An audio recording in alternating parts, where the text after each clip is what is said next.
What's up, guys? Stephen Gillen here with CertWiz.com, and this is part 2 of our discussion on the OSI and the TCP/IP models. All right, so up until this point, last video we got a history lesson, right? We looked at the origins of TCP/IP and the OSI model, right? We know that the TCP/IP model is the dominant model nowadays.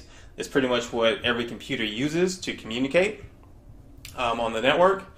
And we also know that since the OSI model was the first model to the table, that today we still use a lot of terms associated with the OSI model. Okay, so that's why it's important to know both models, because even though we use TCP/IP today, right, on all computers, a lot of documentation, as a network professional, a lot of documentation that you see, like design guides, troubleshooting guides, stuff like that, still reference layers from the OSI model. So you want to be able to compare both models, so you have that full understanding. So that's what we're going to talk about in this video. We're going to talk about the layers of the TCP/IP model and compare those to the OSI model, right? So by the end of this video, you will understand what happens at each layer of the TCP/IP model and how those layers work together to deliver data from end to end. All right, and then we're going to take that information from the TCP/IP model and compare it to OSI. All right, so we're going to start from the top. We're going to start from the application layer, and then we'll work our way down to the link layer. All right, so if you guys are ready, let's get started. All right, so the application layer, right? Now, by definition, the purpose of the application layer is to serve or to provide a service to the application software running on a computer. Now, I can already hear some of you guys like, what the heck does that mean? All right, so to illustrate how this process works, we're going to talk about one of the most popular protocols on this layer, which is HTTP, or the Hypertext Transfer Protocol, which we know is used in web browsing. So let me pull up a web browser real quick. So we're going to pull up Firefox, which in this case is the application software. All right, let me pull that up real quick. Okay, so no, I want to do this. No, not right now. Okay. All right, sorry about that. So this is our application software, right, which is Firefox. Now let's type in, let's go to google.com.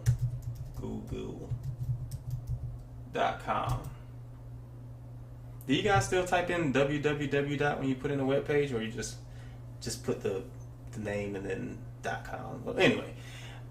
So we have the google.com homepage here, right? Now, we typed in the address and it pulled up the homepage, right? Now, do you guys see anything on here that stands out? This guy right here, HTTPS. Now, HTTPS is just a secure version of HTTP, so it's going to encrypt packets as it goes over the network, but anyway, it's still HTTP, right? So the web browser, right, which is the software, is using an application layer protocol, HTTP, to send and receive web pages over the internet. All right, so what's happening behind the scenes here, right? Now, what's going on is when we type in our web address, which is google.com, our web browser is sending a GET request to the Google server. Now, included with that GET request is the actual page that we're looking for, and in this case, it's the home page for Google, right? Now, this message is going to be encapsulated in a HTTP header and then sent to the web server, right? So the web server is going to get this request, and it's going to send back to our web browser, which is Firefox. Literally, it's going to say, okay, it acknowledges our request, and along with that, okay, it's gonna send part of the file that we're looking for, that we are requesting, which is that home.html file. Now, at this point, this page starts to load up for us. The Google home page starts to load up for us. Now, any additional information that's required to load up this home page, it's not going to be encapsulated in an HTTP header, right? And this is done to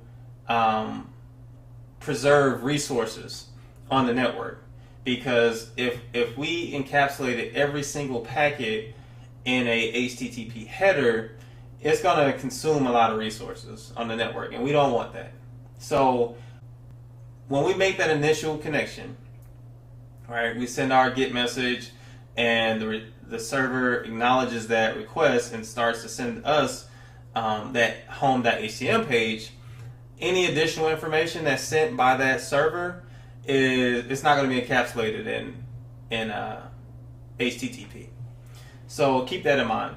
And guys, essentially that's how the application layer works. Like, this is one of the now the application layer has an arsenal of protocols that are used. We're talking about HTTP, HTTPS, DNS, POP3, SMTP, the list goes on. So all of those protocols serve application software running on a computer. All right, so keep that in mind, guys. All right, so next up, we're going to talk about the transport layer. The transport layer. Okay, so the purpose of the transport layer, by definition, is to provide a service to the application layer protocols, right? Which resides one layer higher in the TCP/IP model, right? Now, as a matter of fact, that's the trend with the entire TCP/IP model. Each layer in the model is going to provide a service to the layer higher up, or the adjacent layer on the model. So just keep that in mind. Now, the transport layer doesn't have as many protocols as the application layer does, but one of the most important protocols actually lives at the transport layer, and that is TCP, or the Transmission Control Protocol. Now, to illustrate how the transport layer provides a service to the application layer protocols, we're going to take a look at how the error recovery feature of TCP ensures the application layer protocol HTTP of data delivery. For that, let's go back to our web browser, web server example, but this time we're going to include the transport layer protocol TCP. So let's focus on our web server sending data back to our web browser. All right. Now, you guys can see the OK message and the page data encapsulated inside of an HTTP header. But now that data is encapsulated inside of a TCP header, right? Inside the TCP header, you see a sequence number that's represented by SEQ. A sequence number is included with each TCP segment. In this case, 1, 2, 3. And by the way, any data that's encapsulated inside of a TCP header that data is called a segment at this point. So that's very important. You guys want to keep that in mind. Any data that is encapsulated with a TCP header is considered a segment at that point. All right.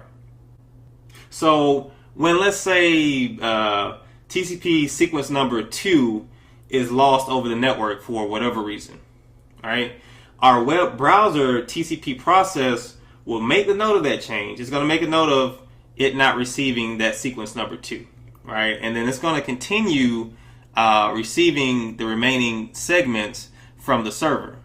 Now, once our web browser has received the third segment from the server, it's going to look at those notes and say, you know what, I'm missing sequence number 2. Can you send sequence number 2 to me? So it's going to send that request back to the server to resend that sequence number 2. And that's pretty much how the transport layer works, guys. I mean, that's a perfect example.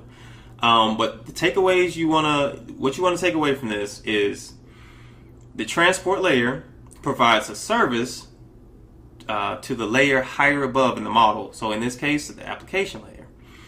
You also want to know that any data that's encapsulated inside of a TCP header is considered a segment at that point.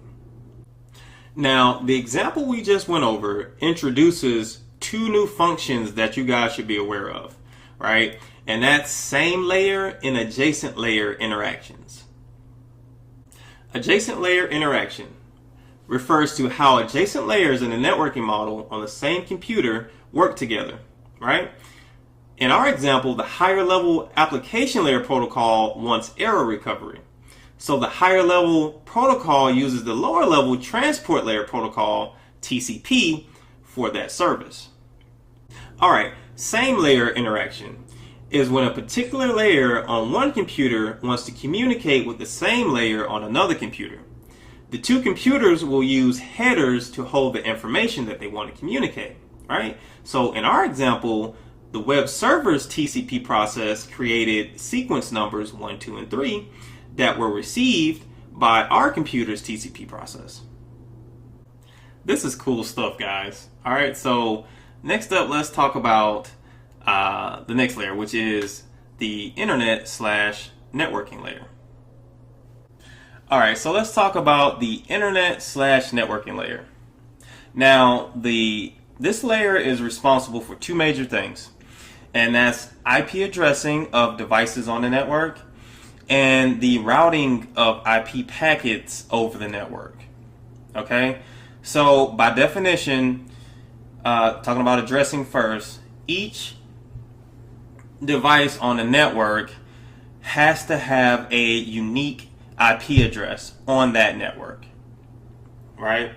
Now, the routing portion, routers use IP to look at these IP packets. It's going to include the source address and the destination address. And based off of that information, it's going to look at the IP address of this packet to determine where that packet needs to go. All right. So to kind of illustrate this, we're going to go back to our web server, web browser example. But this time we are going to include the IP layer and just walk through that process of how information comes from a host device to the router to the destination device. All right, so let's take a look. Okay, so we see our web server and our host machine with our web browser now, right? Also, you guys see the symbol with the circle with some arrows on it. That's going to be the symbol or the diagram symbol for a router. Now, okay, so also you guys see our data, our information, right? You see our HTTP data, right, encapsulated inside of a TCP header, now encapsulated inside of an IP header, which includes our destination IP address and our source IP address, right? So our host computer IP address is going to be 2.2.2.2.2, and our web server, our Google web server, is 1.1.1.1. Okay, so let's run through the example again of the web server sending information back to us. Now this time it's going to include IP information. So as you can see, our packet at this point, and this is a key point too, information included with a network layer header, in this case IP, is considered a packet at this point. It's no longer a segment, it's no longer data, it's a packet. It's very important, so keep that in mind. Now, so the web server generates this IP header, puts the information that it needs inside of that header, which is the destination IP and source IP address, and sends that to our router, our local router, which in this case is router 1. Now, router 1 is going to look at the IP address. He's going to open up the packet, take a look at the destination IP and the source IP, and based off of that destination IP address, it's going to look at his routing table and say, okay, where do I need to send this packet to get it to its destination? And in this case, it's going to send that information to router 2. All right. So once router 2 gets this information, it's going to look at its routing table and say, hey, this destination host actually lives on my local network, my LAN, my local area network. All right. So it's going to forward that information to its LAN, and from there, your switches are going to take a look at the MAC address of that destination host, which involves the layer, I'm kind of jumping the gun here, which involves the layer 1 link layer header, and then it's going to send that information to its destination device. And that's pretty much how the internet / networking layer works. So I want you guys to keep two things in mind. Information that's encapsulated inside of a networking network / internet layer header is considered a packet at that point. All right. Also want you to take away is that the IP protocol is responsible for two major functions. And that's the addressing of devices on the network and the routing portion on the network. Routers are going to use the IP information of devices, the source and destination IP addresses, to make forwarding decisions. So keep that in mind. All right, so next up, we are going to discuss the last layer on the model, which is the link layer. So let's get into it. Now, the link layer is going to include two major functions, and that's the physical transmission of data over a network and the protocols that are used to transmit that data over a physical network or physical links. Now, one major protocol that lives on this level or on this layer is the Ethernet standard. Now, this layer has, just like the application layer, has a lot of different protocols that live here to support the local area network and even WAN standards, the wide area network. And we'll talk about that a little bit later. But one that you guys should be more familiar with is the Ethernet standard. So once again, we are going to look at our web server, web browser example, but this time we're going to include the final piece of the puzzle, which is the link layer. So let's take a look at that. All right, so looking at our example, all right, now the IP protocol, which lives one layer higher on the model, is going to ask the link layer to take care of sending this packet over the physical medium. Now, at this point, our link layer is going to encapsulate our IP packet into a Ethernet header, and it's also going to put on a Ethernet trailer on the end of that packet. Okay. Now, at this point, we no longer have a packet. We now have a frame. We have frame data, and you guys want to keep that in mind. Any information that's encapsulated inside of a layer 1 protocol is considered a frame at that point. Now that we have our frame data, the link layer is going to physically transmit. It's going to break this frame into bits and transfer it over to router 1. Right? Now, router 1 is going to receive these bits and recreate this frame data. Now, once the frame is recreated, it's going to de-encapsulate or remove the Ethernet header and the Ethernet trailer and look at the IP packet included in this information. So it's going to look at that IP packet, and based off of the destination IP address, which is 2.2.2.2, it's going to look at its routing table and say, you know what, to get this packet to its destination network, I need to send it to router 2. So it's going to recreate the process. It's going to encapsulate that packet again into a Ethernet header and transmit the bits to router 2. And the process just keeps repeating itself until we reach our destination device, which in this case is our computer with our web browser on it. And that, my friends, is how the TCP IP model works. So what I want you guys to keep in mind is that each layer on the model uses protocols to, and more specifically, those protocols use headers to send and receive the information that they want to communicate. You also want to know that each layer on the TCP IP model provides a service to the layer higher up on that model, or the adjacent layer. Now, there was a term that I used that I didn't explain at the time, and I'm going to do that now. And this should bring it home for you guys. And that's de-encapsulation. So keep this in mind. Receiving devices or destination devices are going to de-encapsulate the information that the sender is transmitting. So in our example, router 2 sends our host computer or transmits the bits to our host computer.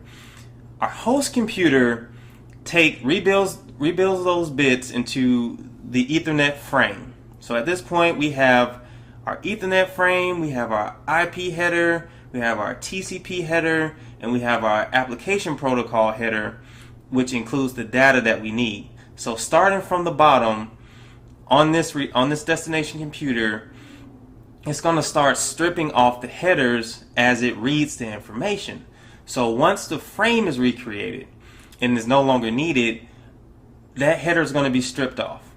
Then our computer is going to look at the IP address and say, okay, this is us, and strip off that information, right? So once we get to our transport, now we're going up the stack. So once we get to our transport layer, which includes our sequence number, the computer is going to acknowledge that and strip that information off until we get up to our application software, which is our web browser. So HTTP is going to look at its header with our home.htm file, and it's going to send that info or serve that information up to our application software, which is our web browser. And then at that point, we get our web page. And that's how it works, guys. It just goes up and down the model. Now, before we move on to our discussion on the OSI model, you guys remember in part 1, I told you that there was an updated TCP IP model. So I want to really quickly show you that updated model again and compare it to the original, and we'll just quickly talk about that real quick.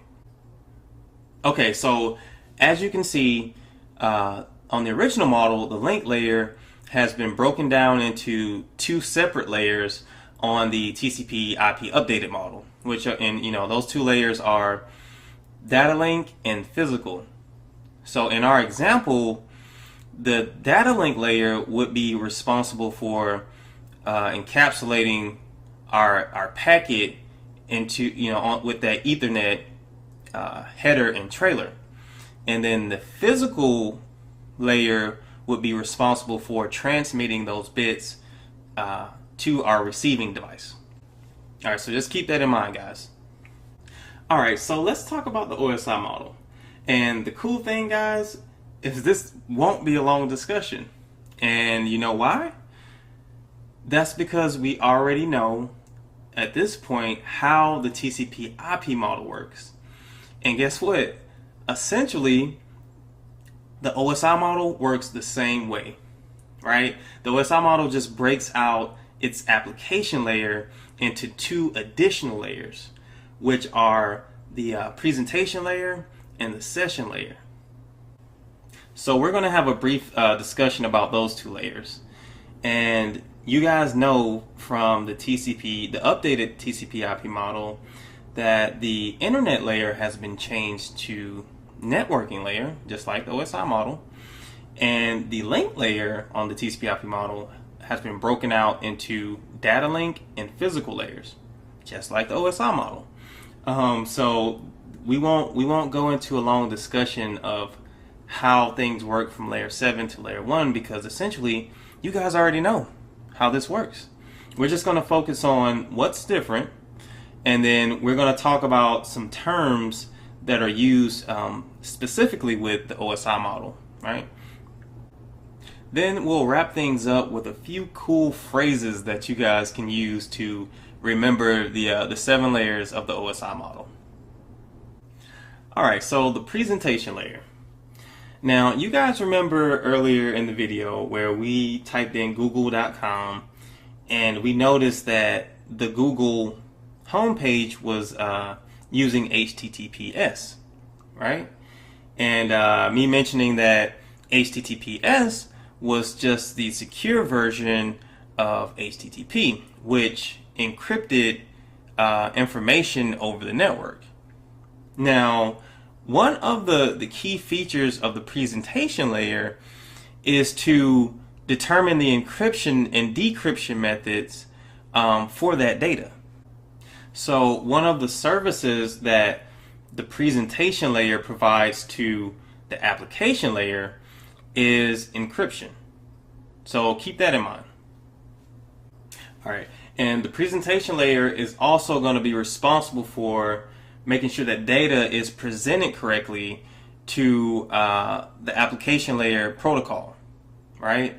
So for an example, keystrokes. So when you type in www.google.com and hit enter, that command has to be formatted or presented to the receiving device in a way that it can be understood once it reaches that application layer.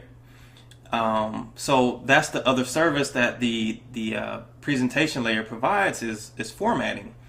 And one popular type of format for keystrokes is ASCII. So keep that in mind. Another format that's commonly used, and you guys might be more familiar with this, is like image files, JPEG, PNG files, even movie formats like MP4. The presentation layer is responsible for these formats, right? You can usually do this within the application, but ultimately, when this information is transmitted over the network, the presentation layer is going to be responsible for presenting these files and formats to the destination host device in these formats that it can understand, that it can read. Alright, so let's talk about the session layer.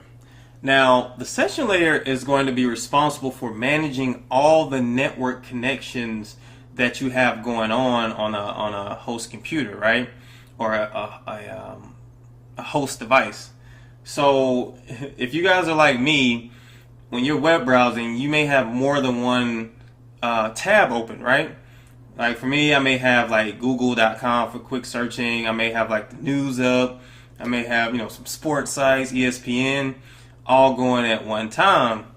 And keep in mind, each tab that you open up on your web browser is a different session to a different web server, right? So the session layer is going to be responsible for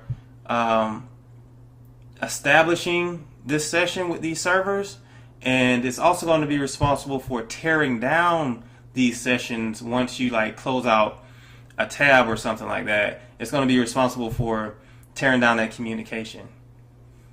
Now, this goes beyond just web browsing. I mean, when I said all network connections, that goes for email, you name it.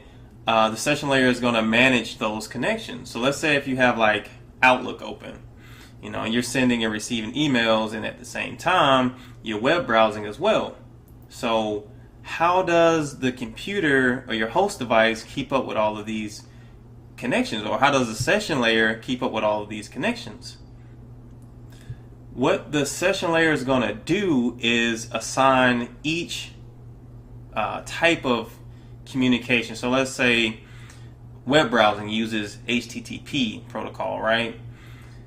It's going to assign HTTP what is called a well-known port number. Now, HTTP uses port 80. So before that communication goes over the network, the session layer is going to assign port 80 to the HTTP traffic. So when our destination device gets this communication and it goes up to the session layer, it's going to look at that information and say, okay, this is for a web browser because it's assigned port 80. I'm going to send that to my web browser, right? And that's how the session layer keeps up with the different things that are going on your computer, is by assigning these well-known port numbers. And don't worry, guys. At the end of this video, I'm going to, in the review notes at the bottom of this video, I'm going to include a list of well-known port numbers, and you guys want to know these well-known port numbers for your exam. But essentially, that's what the session layer does. It manages the sessions, the network sessions on your computer. Now, one more thing I want to touch on before we move on is that the session layer, right?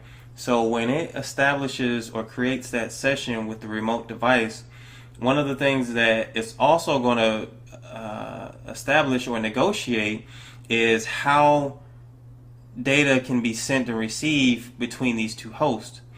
And we call that duplexing. So it's going to determine, can I send information at the same time that I'm receiving it, or do I have to wait? Do I have to send and then wait for you to send me something back before I can send something out again? That's called half duplexing versus full duplexing. So keep that in mind. Now, at this point, I want to tell you guys, congratulations. Why? Why do you say that? Because at this point, you guys now know the functions of the OSI model and the TCP/IP model. Now, there are a few more things that we have to go over, and which is specific to the OSI model. So we're going to cover that, and that's how the OSI model treats headers. So let's talk about that. So just like the TCP/IP model, the OSI model is going to use the services of the lower layer to send data, right? Now, we know that these layers encapsulate this data into headers. Now, when we're talking about the OSI model doesn't use the terms segments, packets, and frames and bits to represent different stages of traffic flow. The term that the OSI model uses is called PDU, or Protocol Data Unit. So let's take a look at this. All right, so as you can see, this looks a little bit different. So comparing to TCP/IP model, you know, when we reach a certain layer on that model, data becomes something different. So you may encapsulate, once you reach the transport layer, you're going to encapsulate, and let's say for an example, the TCP protocol. So you're going to use a TCP header. When you compare that process to the OSI model, you see that's not the case. So looking at how the OSI model describes the encapsulation process, you see there are no specific names, right? So for an example, at layer 3, as opposed to encapsulating our data in a IP header, you see that comparing to the OSI model, it's just a L3 header, right? And then some data, right? And this would be considered a L3 PDU. So just keep that in mind, guys. The TCP/IP model uses specific protocol names for data encapsulation, and the OSI model just uses the generic layer name to describe the encapsulation process. Whew. And that, my friends, that's it. That is compare and contrast TCP/IP to OSI model. Now, I know I said I was going to talk about some phrases that you guys could use to remember the 7 layers, but I did a Google search, and there are a ton of phrases that you can use to remember the layers of the OSI model. But what I will do, if you guys look in at the bottom of this post, so below the video, I'm going to have some review notes. And in those review notes, I'll pick out my favorites phrases to remember the OSI model, and you guys can you can take a look at those, or you could just do a Google search and pick the one you like. I mean, there's literally there are tons of ways you can remember the OSI model. So, all right, guys, this is the conclusion of compare and contrast OSI to TCP/IP models. I will see you guys in the next video.